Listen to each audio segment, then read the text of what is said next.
आपको दिखाते हैं आठ तस्वीर उस प्रदर्शन की, उस भारत बंद की जो सुप्रीम कोर्ट द्वारा एससी एसटी आरक्षण में क्रीमी लेयर और उपवर्गीकरण करने के फैसले के खिलाफ देखने को मिली थी। अनुसूचित जाति जनजाति प्रकोष्ठ मोर्चा ने आज भारत बंद बुलाया। दलित और आदिवासी संगठनों के भारत बंद को कई राजनीतिक संगठनों का समर्थन भी मिला। अब आपको मध्य प्रदेश और छत्तीसगढ़ की 8 तस्वीरें इस समय दिखा रहे हैं जहां बंद का मिला जुला असर देखने को मिला है। बात करें छत्तीसगढ़ की तो छत्तीसगढ़ के रायपुर, जगदलपुर, बालोद के साथ ही कांकेर में बंद का असर देखने को मिला है। वही बात अगर मध्य प्रदेश की करें तो मध्य प्रदेश के इंदौर, ग्वालियर, उज्जैन के साथ ही छतरपुर में बंद का असर देखने को मिला। रायपुर, जगदलपुर, बालोद, कांकेर की तस्वीरें। कांकेर में तो महिलाएं भी सड़कों पर उतर आई थी। नेशनल हाईवे को यहां पर जाम कर दिया था, सड़क पर बैठी हुई थी महिलाएं। वहीं इंदौर में भी प्रदर्शन देखने को मिला है। ग्वालियर में पुलिस का पहरा देखने को मिला था। उज्जैन में भी बंद का मिला जुला असर देखने को मिला है और छतरपुर में भी बंद का मिला जुला असर देखने को मिला। दुकानों की शटर डाउन दिखे हैं कई स्थानों पर। भारत बंद का कुल मिलाकर मिला जुलाई असर था। तो चलिए किस तरह का असर देखने को मिला है अलग अलग स्थानों पर वो हम जानेंगे। और अमृत तिवारी दिल्ली से हमारे साथ जुड़े हुए हैं, अंचल शुक्ला भोपाल से और हमारे साथ खोमन साहू रायपुर से जुड़े हुए हैं। सबसे पहले अमृत, मैं आपके पास आ रहा हूं। सुप्रीम कोर्ट के फैसले का कई लोग यहां पर विरोध कर रहे हैं। भारत बंद का आह्वान था, कैसा रहा ये भारत बंद? 14 घंटे का आह्वान किया था कुछ संगठनों ने। सुमित, अगर पूरे पैन इंडिया की बात करें तो भारत बंद का असर मिला जुला रहा है। खासतौर पे उत्तर भारत में कहेंगे तो राजस्थान में इसका व्यापक असर देखने को मिला।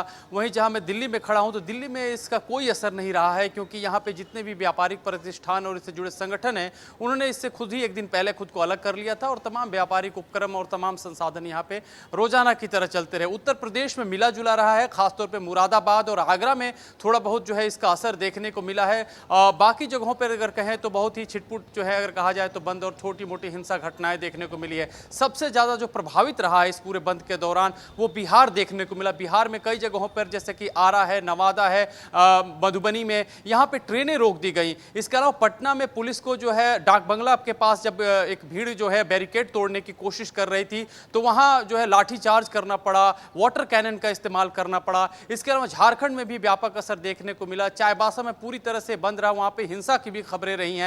तो इस तरह से देखा जाए तो भारत बंद का असर जो है मिला जुला रहा है। इस दौरान भारतीय जनता पार्टी की तरफ से जरूर यह सफाई जो है दिल्ली में दी गई कि देखिए ये जो भारत बंद का आह्वान किया गया है ये सिवाय राजनीति के कुछ नहीं है, क्योंकि सुप्रीम कोर्ट की जो जजमेंट है, जो एक्चुअली वो डायरेक्शन में जो कहा गया क्रीमी लेयर और एससी एसटी में उपवर्गीकरण को लेकर के, तो मोदी सरकार ने कैबिनेट में ऑलरेडी इस चीज को साफ कर दिया था कि क्रीमी लेयर से कोई छेड़छाड़ नहीं की जाएगी, ऐसी कोई प्रावधान नहीं किया जाएगा।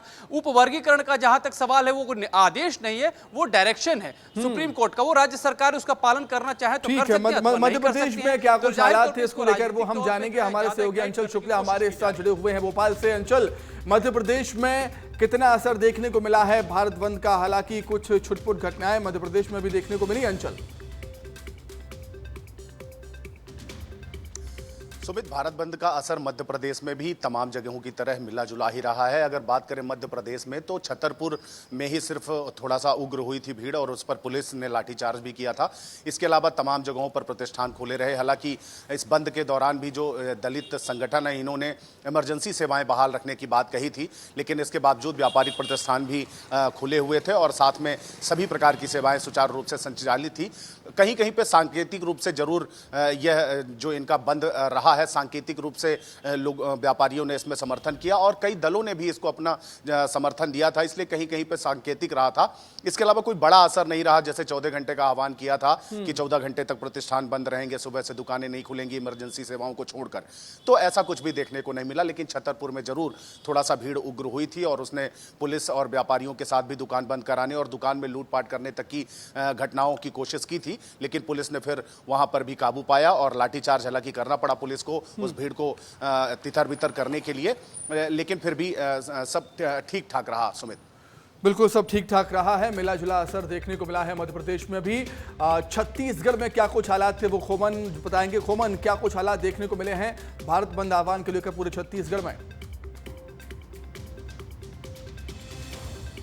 देखिए, छत्तीसगढ़ जो भारत बंद का आह्वान किया गया था उसमें सुमित खासकर सरगुजा और बस्तर संभाग में ज़्यादा देखने को मिला। हालांकि वहाँ के लोगों ने समर्थन भी किया, क्योंकि सरगुजा संभाग की अगर बात की जाए तो सरगुजा और बस्तर संभाग आदिवासी बेल्ट बहुल इलाके में आता है, तो ऐसे में वहाँ जो असर है वो ज़्यादा देखने को मिला। लेकिन मैदानी इलाकों की बात की जाए, बिलासपुर संभाग, रायपुर संभाग या दुर्ग संभाग, तो इन संभागों में ज़्यादा असर देखने को नहीं मिला। हालांकि राजधानी रायपुर में सुबह से ही जो लोगों ने संस्थान को बंद कराने की कोशिश की थी, प्रतिष्ठान को बंद करने के लिए थोड़ी देर ही आंशिक रूप से बंद रहा, लेकिन उसके बावजूद भी कांग्रेस पार्टी ने छत्तीसगढ़ में भारत बंद को समर्थन दिया था। पूर्व मंत्री अमरजीत भगत है, आदिवासी समाज से भी आते हैं, उन्होंने जो समर्थन के दौरान जो रैली निकाली गई थी उस पर वो शामिल होकर इसका विरोध करते हुए नजर आए थे। कुल मिलाकर समझा जा सकता है छत्तीसगढ़ में भी इसका मिला जुला असर रहा है। सुमित, बिल्कुल अमृत, मैं आपके पास आ रहा हूं। सियासी नज़र से देखें इसको, सियासी नज़रिए से, तो कांग्रेस, टीएमसी, सपा, बसपा, आरजेडी और जेएमएम जैसे कई राजनीतिक संगठन इसका समर्थन करते हुए भी नजर आए थे। अमृत, बिल्कुल, देखिए राजनीतिक तौर पे ही कहेंगे, क्योंकि इससे पहले भी जिस तरह से आवाज़ें उठती रही हैं आरक्षण को लेकर के, संविधान बचाओ को लेकर के, वो हमने चुनाव में देखा था। और अब जो है विपक्ष अपना मोमेंटम जारी रखना चाह रहा है, और इसी का नतीजा है कि विपक्षी दलों की तरफ से जो है इस खास तौर पे जो अलग अलग समुदाय हैं, जो पिछड़े और वंचित वर्ग से, उनको हर तरफ जो है समर्थन इनकी तरफ से दिया जा रहा है। आज जो है जयंत चौधरी जो है आरएलडी के नेता, उनकी तरफ से भी बयान आया। उन्होंने कहा कि चूंकि जब यह मामला जो है केंद्र सरकार ने साफ कर दिया, स्पष्ट कर दिया है कि क्रीमी लेयर से जुड़ी हुई किसी भी मामले में जो डायरेक्शन सुप्रीम कोर्ट उसमें केंद्र छेड़छाड़ नहीं करेगा। जहां तक बात है कि एससी एसटी में उपवर्गीकरण करने की, उसमें जो है वो राज्य सरकारें स्वतंत्र है, वो डायरेक्शन है सुप्रीम कोर्ट का, जैसा वो उनका मन करेगा वैसा वो अपना फैसला ले सकती हैं। तो ये बात जो है राज्य सरकारों के अंतर्गत जाकर के गिरती हैं। उसके अलावा जो अर्जुन राम मेघवाल ने भी यही बात दोहराई है कि जो आरक्षण के खत्म करने की मुहिम हो, चाहे अभी जिस तरह से आदिवासी और एससी वर्ग के लोगों ने जो मैं रोकना चाहूंगा आपको। अंचल, आपके पास आ रहा हूं। कांग्रेस का क्या कुछ कहना है, एमपी कांग्रेस का क्या कुछ कहना है इस भारत बंद को लेकर, और छतरपुर में जो घटना घटी है क्या उस पर पुलिस ने कार्रवाई की है, क्या कई लोग गिरफ्तार भी हुए हैं? अंचल,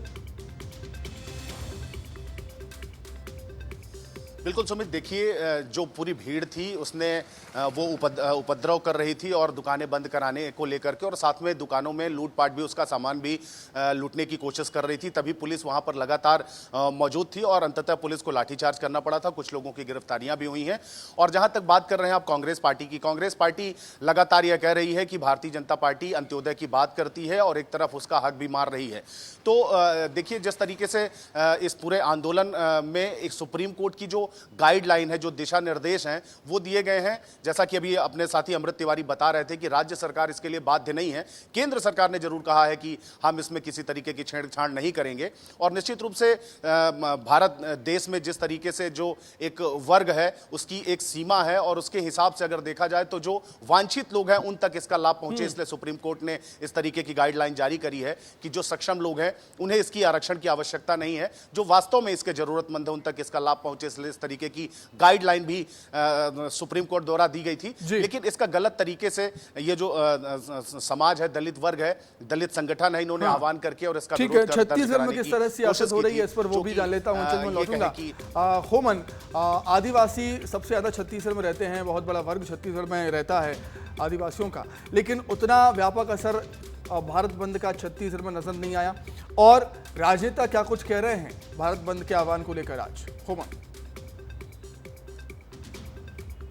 देखिए, भारत बंद को जिस तरीके से कांग्रेस पार्टी ने समर्थन दिया था सुमित, उसके बाद बीजेपी जो है वो ये कहती हुई नजर आई कि कांग्रेस जो है मुद्दा विहीन हो गई है।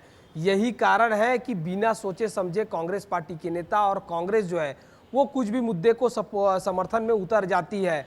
हालांकि वो ये भी कहते हुए नजर आए कि किसी की भी आरक्षण जो है समाप्त नहीं की जाएगी। जिस तरीके से सुप्रीम कोर्ट का गाइडलाइन है, राज्य सरकार के ऊपर निर्भर है और आने वाले दिनों में और भी बेहतर तरीके से सरकार संचालित करेगी। दूसरी ओर कांग्रेस की बात की जाए सुमित, तो कांग्रेस पार्टी आरक्षण विरोधी बीजेपी इस तरीके के नारे लगाते हुए नजर आई, और कांग्रेस पार्टी के कई ऐसे नेता थे जो समर्थन भारत बंद समर्थन में जो है शामिल होकर जो आवाज बुलंद है वो करते हुए नजर आए। तो कुल मिलाकर छत्तीसगढ़ में भारत बंद का मिला जुला असर दिखा, और दूसरी तरफ सियासत भी इसमें कुल मिलाकर हम कह सकते हैं पूरे देश में ही भारत बंद का मिला जुला असर देखने को मिला है। कई स्थानों पर छुटपुट घटनाएं हुई हैं, बाकी सब कुछ ठीक ठाक रहा। बहुत शुक्रिया अंचल, बहुत धन्यवाद आपका हमसे जुड़ने के लिए। खोमन, आपका भी बहुत शुक्रिया तमाम जानकारी के लिए।